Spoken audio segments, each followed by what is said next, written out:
Hi, my lovely viewers. This is Hello IT World Learning Tutorial channel for you. Today in this tutorial, I'm going to show you how to turn on off allow apps to access your microphone on Windows 11. So for this case, we will go to the search options which are present here. Now click the settings, the way where we can go the microphone options. So here the privacy and security options we will click. Now we will get the below here the microphone things.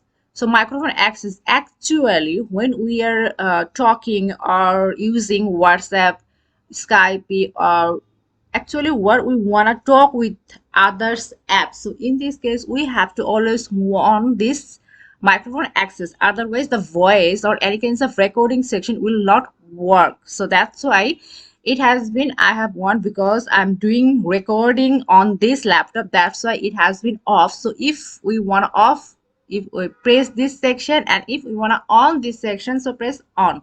So thank you so much for watching this video. Please subscribe this channel. Hopefully this tutorial will help you.